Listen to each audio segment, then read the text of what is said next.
Ce scène n'était pas protocolaire.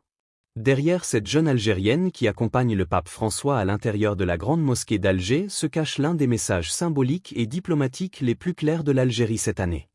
À la fin de cet épisode, je vous révélerai comment ce message silencieux est directement lié à ce qu'a accompli Iman Khelif et à l'attention mondiale qu'elle a suscité. Restez avec moi, car ce qui se passe en coulisses va vous surprendre et changer complètement votre compréhension de la manière dont l'État gère ses manœuvres discrètes. C'est une démarche qui a attiré l'attention des observateurs. Lundi dernier, les caméras de la presse internationale se sont arrêtées sur une scène lourde de sens. Le pape contemple l'immense coupole et le lustre suspendu de la grande mosquée d'Alger, la troisième plus grande mosquée du monde. À ses côtés se tient une jeune Algérienne d'une vingtaine d'années nommée Nour Kana. Pensez-vous vraiment que la direction de ce prestigieux édifice a choisi une jeune femme au début de sa carrière simplement pour combler un vide organisationnel ou pour jouer le rôle de guide touristique? Absolument pas. En politique, les coïncidences sont rares.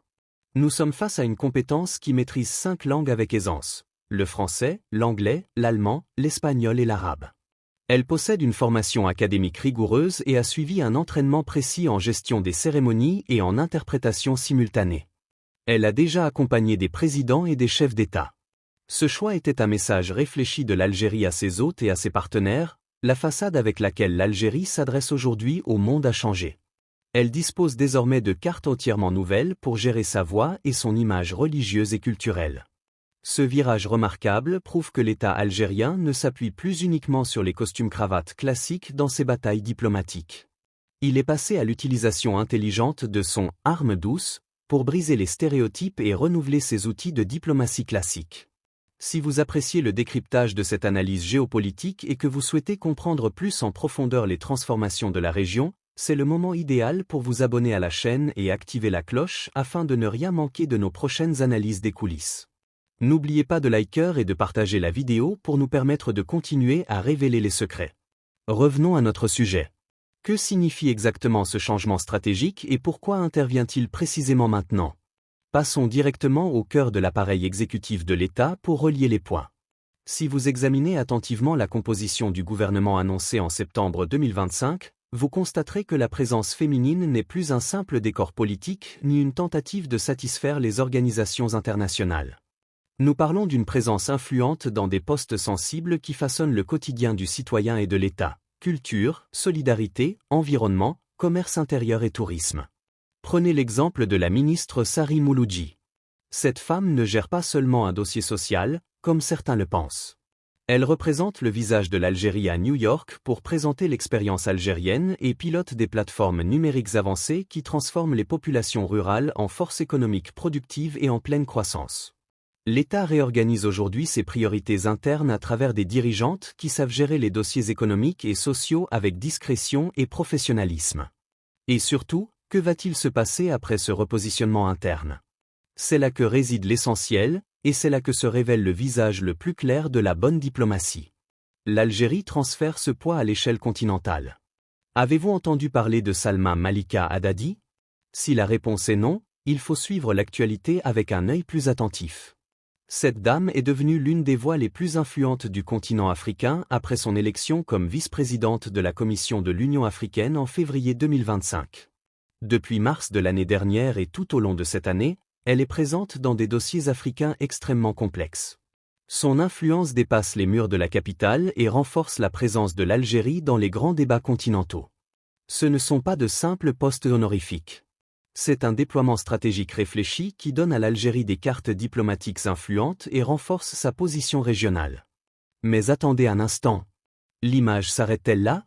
L'arme douce ne se limite pas à la politique et à la diplomatie. Il existe un front bien plus sensible, un front invisible préparé avec un soin extrême, le front de la mémoire et de la conscience collective. Qui contrôle aujourd'hui le récit algérien?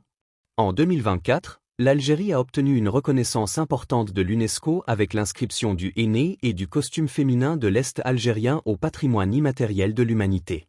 Ce n'est pas du simple folklore, c'est une affirmation de souveraineté et une documentation internationale de l'identité face à toute tentative d'appropriation ou de déformation régionale. L'année dernière et cette année, la ministre de la Culture Malika Bandouda, qui a inauguré le festival d'Annaba du film méditerranéen, mène une orientation décisive en finançant ceux qui racontent l'histoire de l'Algérie au monde. À travers des programmes pionniers comme elle soutient les réalisatrices. L'État construit aujourd'hui un capital culturel influx qui défend son image et ancre son récit historique. Sur la scène internationale, d'autres noms complètent cette mission complexe. L'écrivaine Koteh Azimi ouvre dans son livre « La joie anime » les dossiers de la mémoire et de la décennie noire pour imposer le récit algérien au cœur du débat culturel mondial.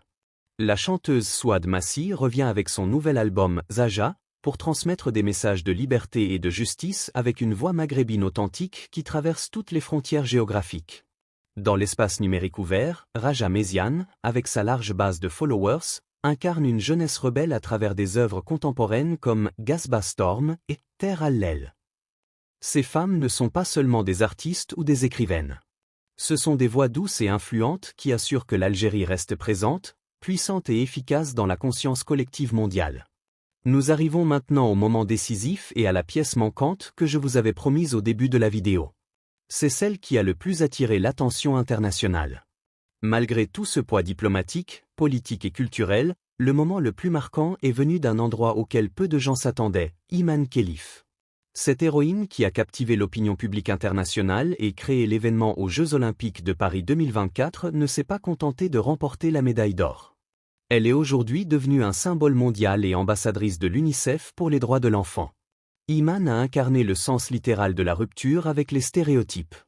Elle a prouvé au monde que la percée de la diplomatie classique passe parfois par l'attachement à l'identité, par une personnalité qui refuse la soumission et le harcèlement, et qui impose le respect de la présence algérienne avec confiance et clarté.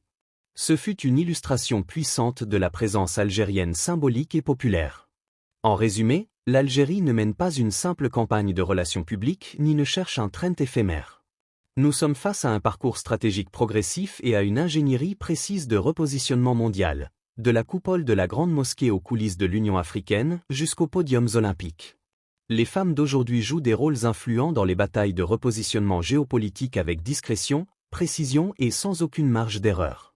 Il est temps de vous poser la question la plus importante et d'attendre votre réponse sincère en commentaire. Pensez-vous que la puissance douce et la diplomatie culturelle suffisent à protéger les intérêts stratégiques de l'Algérie dans cette période sensible? Ou bien les alliances militaires, comme celles dont nous avons parlé dans les vidéos précédentes, restent-elles la seule garantie de survie dans ce monde impitoyable? Le vieux jeu classique ne suffit plus. De nouvelles règles s'écrivent aujourd'hui, et elles s'écrivent avec des lettres algériennes.